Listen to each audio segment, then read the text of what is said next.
고린도전서 15장의 이야기의 핵심이 부활이라고 말씀을 드렸습니다. 여기에서 이제 부활을 논할 때 우리가 이 부활의 중요성을 이야기를 하면서 고린도 교회에서 부활을 얘기할 수밖에 없었던 필연적인 상황, 그것은 고린도 교회 안에 예수님을 구주로 영접하고 믿었음에도 불구하고 이 예수님의 부활하심을 믿지 못하는, 그래서 예수님의 부활하심도 믿지 못할 뿐만 아니라 자신들의 부활도 전혀 믿지 못하는 그런 성도들에 대하여 바울이 매우 엄중하고 그리고 간절하게 권면하는 말씀들로 채워져 있습니다. 그래서 이 15장 전체의 흐름을 보자면 초반부 1절부터 11절 말씀까지는 그렇게 부활이 없다고 하는 고린도 교회 성도들에게 무슨 소리냐, 부활은 역사적으로 일어난 사실이었다라고 하면서 그 증거로 아직까지 그 부활을 직접 목격한 사람들이 살아있다라고 얘기합니다. 그래서 사도들, 제자들, 그리고 그 사도와 제자들 뿐만 아니라 그 예수님의 부활을 목격한 수많은 성도들, 그 성도들이 여전히 우리 주위에 살아있고 그들의 증거가 멈추지 않고 있다라고 얘기합니다. 그러면서 동시에 바울 자신도 예수님의 부활하심을 보았다라고 얘기합니다. 실제로 바울도 다메섹으로 예수를 따르는 그리스도인들을 붙잡으러 갈 때 다메섹 도상 그 길에서 부활하신 예수님이 친히 나타나셔서 나는 네가 핍박하는 예수다라고 보여주시고, 그리고 그 만남 이후로 바울이 삶에 분명한 전환이 일어나고 길리기아 다소로 가서 거기에 3년 동안 머물면서 이 부활하신 예수님과 교제하며 그가 이후에 달려가는 복음 전도의 삶에 기틀을 다졌던 것을 우리는 알 수 있습니다. 그래서 내가 그 증인이다 라고 얘기를 하는 거예요. 그러니까 이 고린도전서 15장의 부활에 관한 말씀을 전하는 바울의 마음은 어떤 마음이냐면요, 내가 지식적으로 알고 있는 것을 읊조리는 마음이 아니라 내가 경험하고 내가 증인되어서 이 분명하게 일어난 사실에 대하여 거절하고 거부하는 그 성도들에 대하여 매우 격정적으로 이 말씀을 전하고 있는 거예요. 내가 보았는데 왜 내가 보고 전한 이 부활을 너희들은 받아들이지 않느냐라는 거죠. 사실 점잖하게 받아들이지 않으면 상관없지만 고린도 교회 성도들 중에 일부는 그것을 적극적으로 부활 없는 거야, 우리가 아는 철학에서도 그렇게 얘기하고 우리가 알고 있는 많은 철학자들이 그렇게 얘기하는 거지 라고 하면서 세상의 철학과 기준을 가져와서 예수 그리스도의 하나님 나라의 복음과 부활의 소식을 세상 학문 중에 하나로 얘기를 하는 거예요. 그러니까 바울이 매우 분노하는 겁니다. 분노하고 이를 얘기를 하죠. 그러면서 이제 그런 사실, 역사적 사실인 부활을, 그 부활된 성격에 대하여서 이제 12절 말씀부터 쭉 설명을 해줍니다. 그래서 특별히 12절 말씀부터 34절 말씀까지는 이 부활의 사실에 대하여 믿지 못한다면 이건 우리의 믿음이 헛것이 되는 거다라는 흐름으로 강조를 합니다.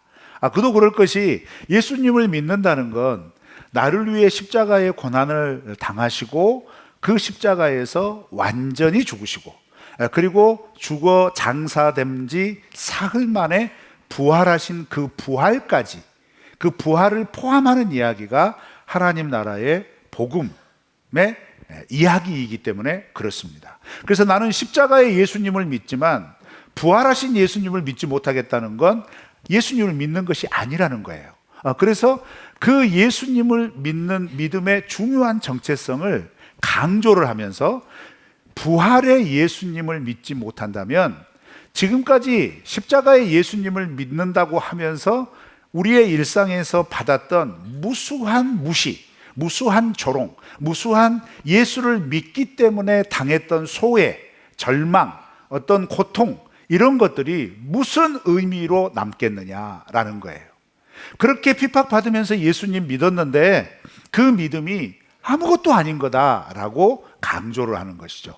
그리고 이제 35절부터 오늘 본문 직전에 49절 말씀까지는 그렇게 예수 그리스도의 부활로 인하여 우리도 부활이 된다면, 그러면 그 부활은 어떻게 이루어지는가에 대해서 얘기해요. 그래서 이 단락에서는 어떤 걸 강조하냐면요, 완전히 다르게 변화된다, 이 이야기를 하는 거예요. 그리고 이 단락에서 완전히 다르게 변화된다는 이야기를 오늘 본문 말씀 50절부터 이어지는 초반부에 이걸 이어서 얘기를 합니다. 그래서 오늘 말씀에서는 어떤 표현을 씁니까? 우리가 이 부활된 몸을 입지 않으면, 부활된 존재가 되지 않으면 하나님 나라의 유업을 받지 못한다, 이렇게까지 설명을 합니다. 이 말은 무슨 말일까요? 하나님 나라의 유업을 받기 위해서, 즉 온전한 구원을 누리기 위해서는 우리가 영혼만 구원받는 게 아니라는 거예요. 우리의 육신도 구원받는다는 거예요. 그런데 육신이 구원받는 것은 어떤 것이냐라고 했을 때, 이 육신이 이 세상 속에서 살고 있기 때문에, 그리고 아담 이후로 이 세상에 겹겹이 쌓여 있는 그 죄의 영향력 속에서 태어났고 자랐고 살아왔기 때문에 이 몸은 죄를 입고 있다는 거예요. 이 죄가 하나님 나라에 들어가지 못하게 한다는 거죠. 그래서 이 죄를 입은 몸은 썩어 없어질 것이에요.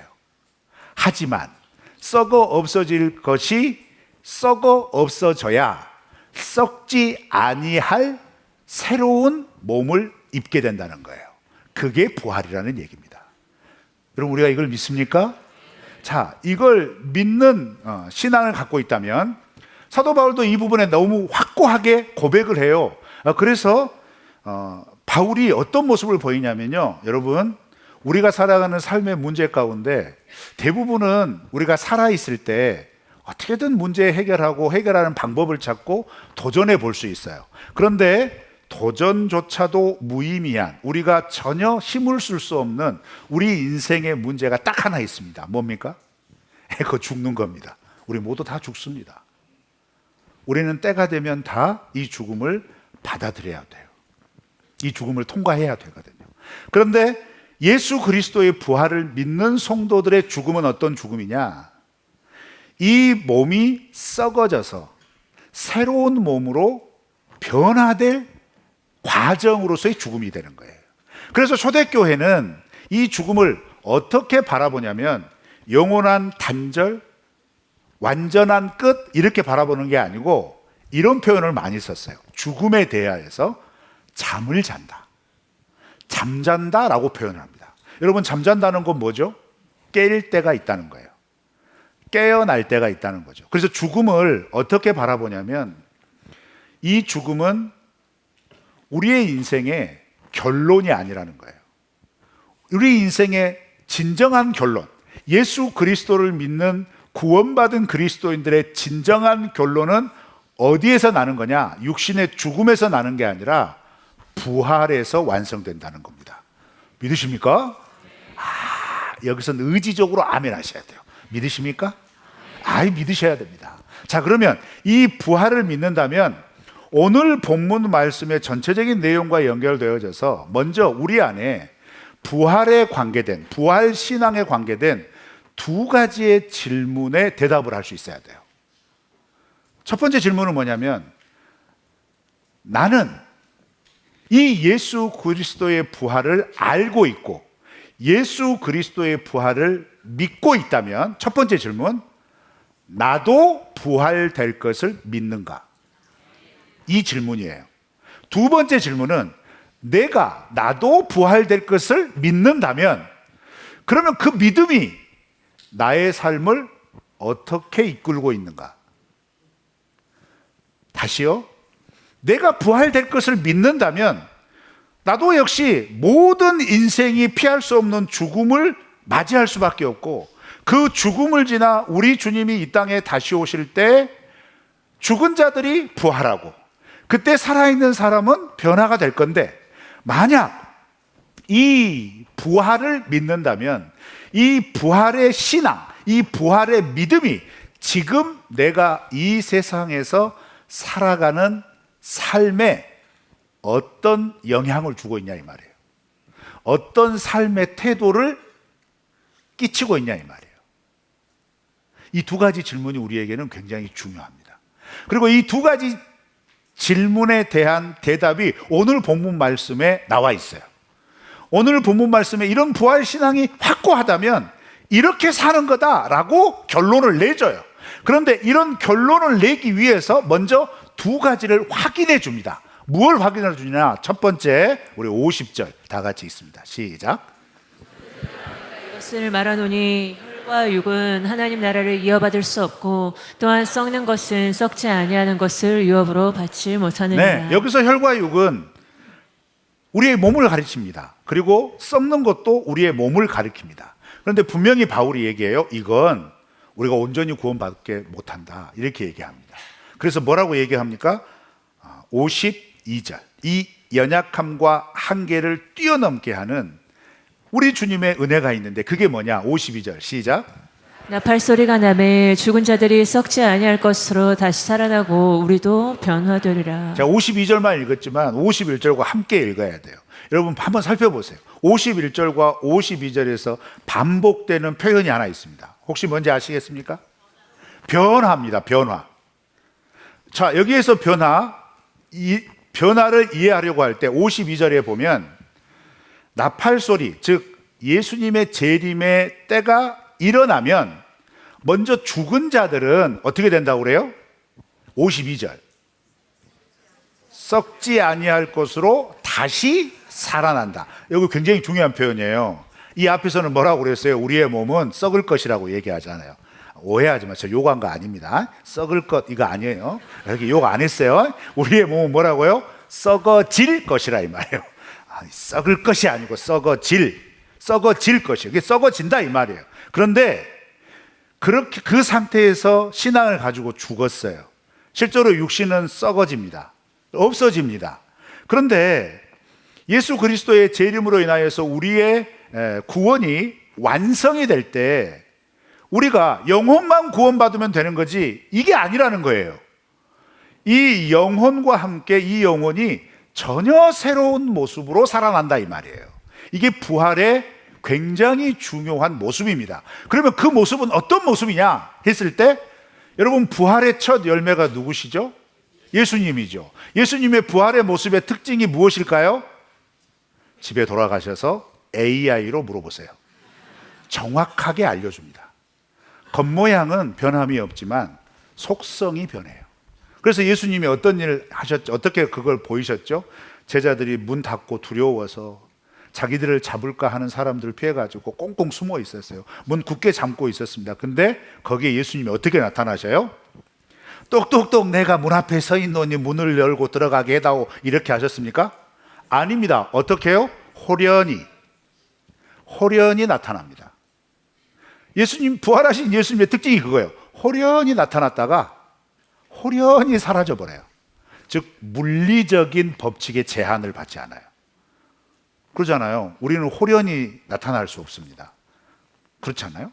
호련히 사라질 수도 없어요. 자, 이거예요. 이게 전반부의 표현이에요. 그런데 후반부가 중요해요. 52절 후반부 어떻게 해요? 우리는 어떻게 된다고 그래요? 우리도 뭐라고 그럽니까? 개역개정이 변화되리라 이렇게 단순하게 번역이 되어서 그런가 보다 이렇게 생각되는데 여기서 변화되다라고 번역된 단어는 전혀 새롭게 새로운 것으로 창조된다 이 의미예요. 즉 전혀 새로운 것으로 재창조가 된다 이런 의미입니다. 그러니까 부활의 가장 중요한 특징은 뭐냐면 전혀 새로운 것으로 새롭게 된다는 얘기입니다. 그것이 우리 주님이 이 땅에 오실 때 우리 안에 일어날 일입니다. 죽은 자들은 그 죽기 전에 입었던 육신이 완전히 썩어 없어지고 그 자리에서 다시 살아나요. 새롭게. 그래서 여러분 예전에 한국 사회 안에 화장이 권장되기 시작할 때 장례 가운데 화장이 권장되기 시작할 때 이런 질문을 굉장히 많이 받았습니다. 화장하면 부활 못하는 거 아닙니까? 다 불태워 없애버렸으니까. 그죠? 그런 질문 궁금해하지 않으셨어요? 아유, 전혀 궁금해 안 하셨네요. 저 질문 많이 받았습니다. 근데 처음에 그 질문을 받았을 때 얼마나 당황스럽던지 전혀 생각해 보지 않았거든요. 그런가? 그럴까? 막 그랬어요. 그러나 여러분, 이건 우리의 인간의 지식의 한계고, 이 세상을 무에서 유로 창조하신 하나님이 화장해서 불태워 없앴다고 우리를 부활 못 시키겠습니까? 그건 아니죠. 즉 우리의 지식과 이해의 한계에서 부활을 이해하니까 어떤 부분은 그럴 수도 있겠다 하면서 공감은 돼요. 그런데 어떤 부분은 말도 안 돼, 이렇게 되는 거예요. 그래서 여러분 기억하세요. 성경의 메시지에서 창조, 그리고 구속, 부활, 재림, 이 영역은요 믿음의 영역입니다. 그래서 신앙은 지식이 먼저가 아니라 믿음인 겁니다. 그런데 이 믿음은 맹목적인 믿음으로가 아니에요. 만약 맹목적인 믿음이라면 우리에게 66권의 성경을 남겨주지 않으셔요. 말씀으로 계시하지 않으십니다. 그냥 신화적으로 믿으면 된다라고 하면 돼요. 몇몇의 경전 글자 새겨놓고 뺑뺑이 돌리면 되는 거예요. 그러나 하나님께서 이 믿음은 반드시 하나님이 자기를 보이신 그 기록된 말씀을 통하여 세워나가라고 얘기하거든요. 자, 그럼 여기에서 굉장히 중요한 전제가 생기는 겁니다. 그게 뭐냐면 우리의 표현의 한계, 이해의 한계를 받아들여야 돼요.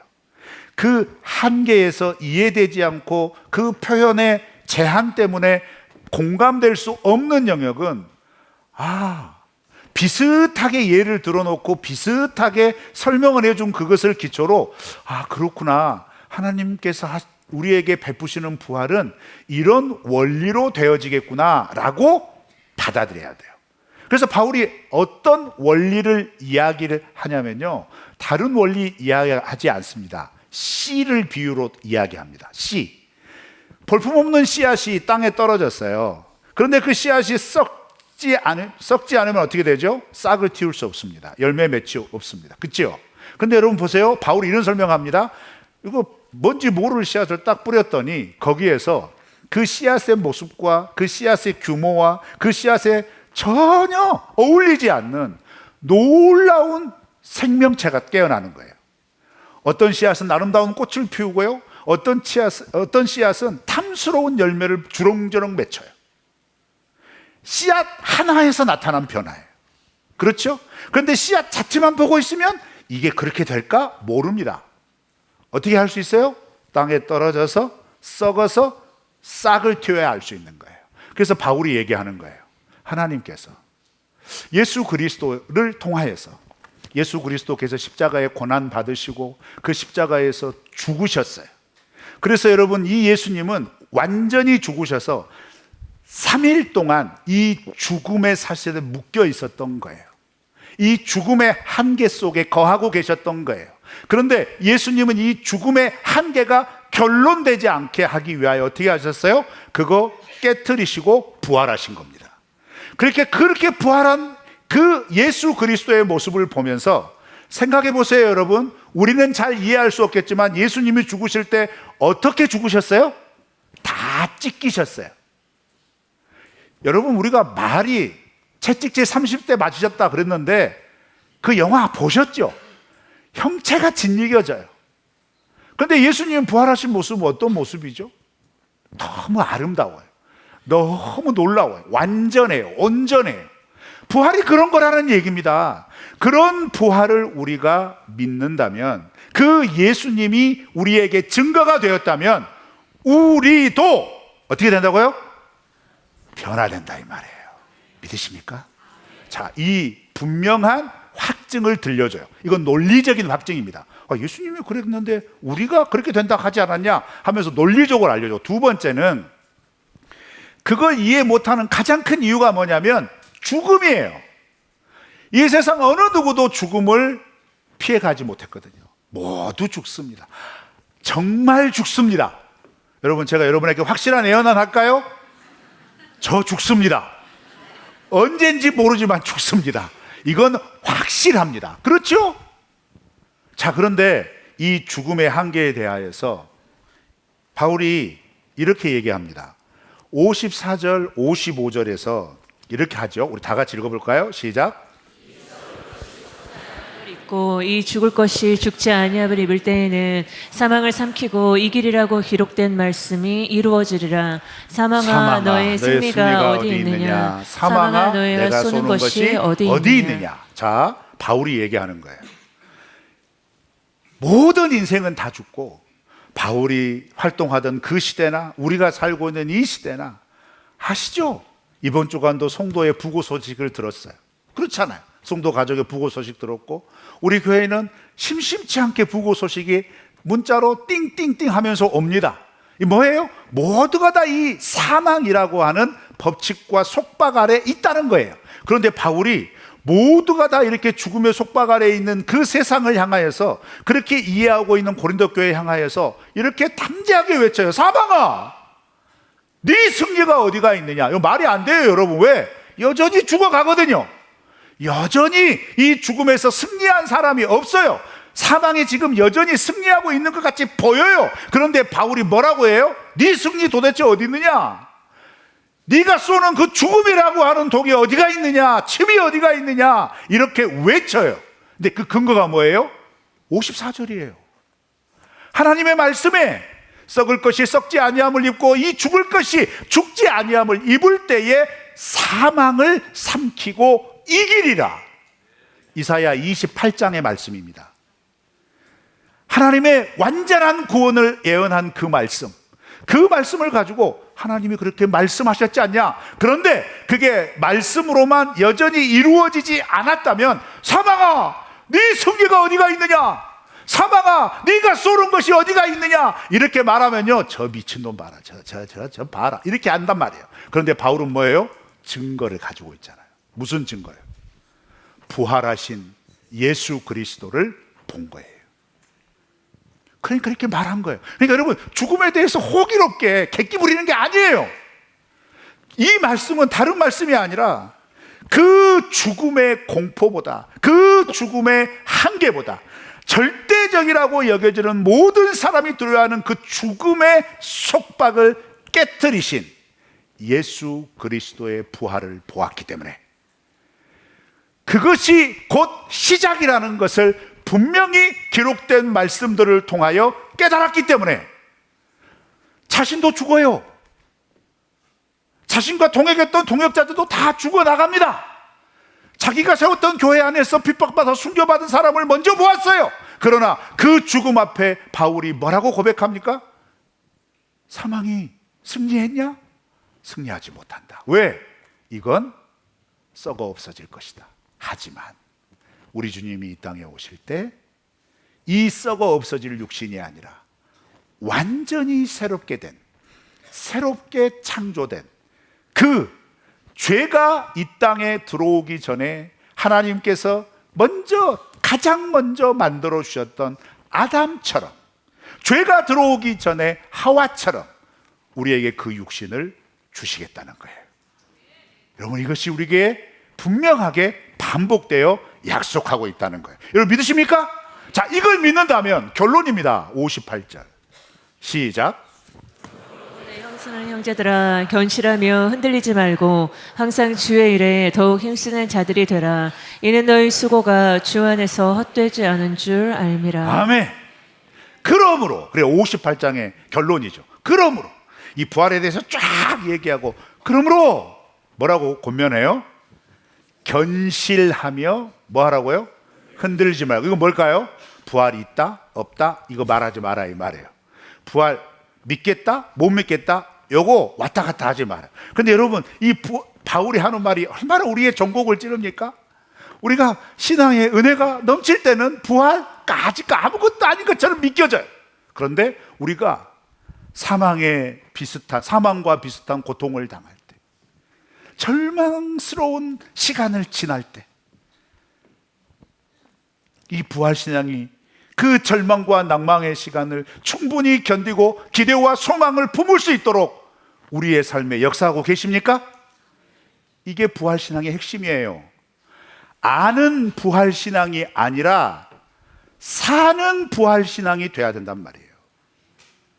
알고 있는 부활에 관한 신앙이 아니라 내가 충분히 살아낼 수 있는, 물론 힘들어요, 슬퍼요, 고통스러워요, 어금니가 꽉 깨물어져요. 그런데 그런 상황 속에서 그러나 우리 주님이 그렇게 되셨던 것처럼 나에게도 라고 하는 믿음의 소망이 그 순간을 인내하게 하는 거예요.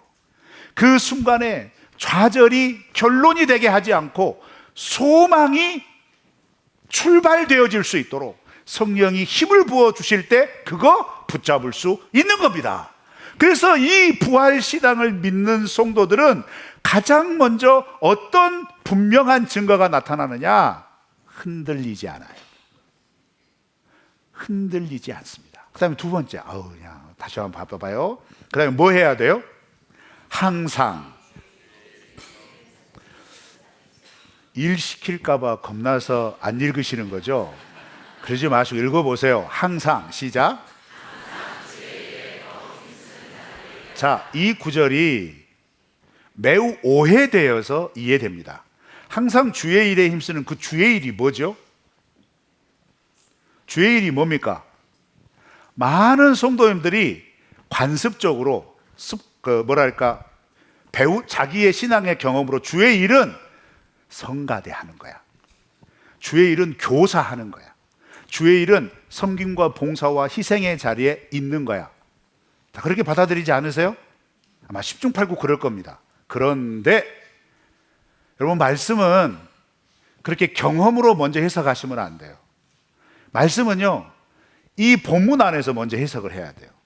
이 15장 전체에서 주의 일은 뭘까? 고린도 교회 상황은 부활 믿음이 도전받고 있잖아요.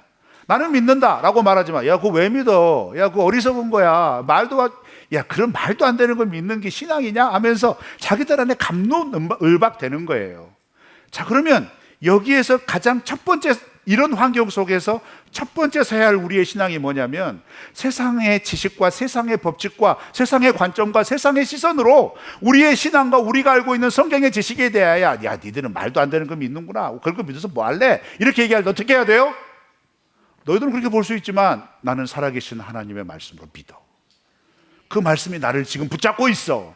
나는 그 말씀대로 살 거야. 이게 흔들리지 않는 거예요. 이게 견실한 거예요. 견실한 것은 내 감정으로 믿는다는 게 아니라 그 기초 위에 서 있는 거예요. 든든함이에요. 움직이지 않는 거예요. 그런데 이것은 지식과도 같아요. 알고 있는 믿음의 지식의 근거예요. 그런데 이 지식이 아는 것에 그치지 않고 그 다음 우리의 삶 속에서 나타나야 한다는 거예요. 그래서 여러분, 고린도서 15장에서 말하는 주의 일은 뭔지 아세요? 30절부터 34절의 이야기가 그 이야기입니다. 30절부터 34절의 이야기는 크게 두 가지 주제예요. 하나는 뭐냐면, 이렇게 세상이 막 혼란스럽고 조소하고 비방하고 이 부활에 관하여서 왈가왈부하고 말도 안 된다, 이건 도대체 이해가 되는 소리 해야지 라고 하면서 자기들의 철학과 자기들의 지식으로 재단화해서 쑥 내밀고 있을 때, 그 속에서 하나님 나라 복음은 이런 거야 라고 이야기하라는 거예요. 거기에서 세상은 철학을 가지고 교회에, 그리고 성도들에게 다가오지만, 성도는 그렇게 다가오는 세상을 향하여 나를 변화시킨 하나님 나라의 복음을 이야기해 주라, 이 말이에요. 내가 알고 있는 하나님 나라 복음뿐만 아니라 나를 변화시킨 하나님 나라의 복음을 들려줘라, 이 말이에요. 이게 주의 일입니다. 그리고 또 주의 일은 뭔지 아세요? 그건 말로만 전하는 게 아니에요. 그런 나를 변화시킨 복음은 변화가 키워드예요. 즉 다름이에요. 그래서 내가 하나님 나라의 복음을 듣고 거룩하고 정결되이 이 세상의 가치와 세계관과 다른 삶을 살아가고 있는 것을 보여주는 거예요. 그렇게 살아가는 거예요. 그게 주의 일입니다. 여러분, 우리 이렇게 주의 일에 힘써 보실까요? 그런데 그걸 왜 해야 돼요? 마지막 구절 58절 마지막 부분 왜 해야 돼요? 시작.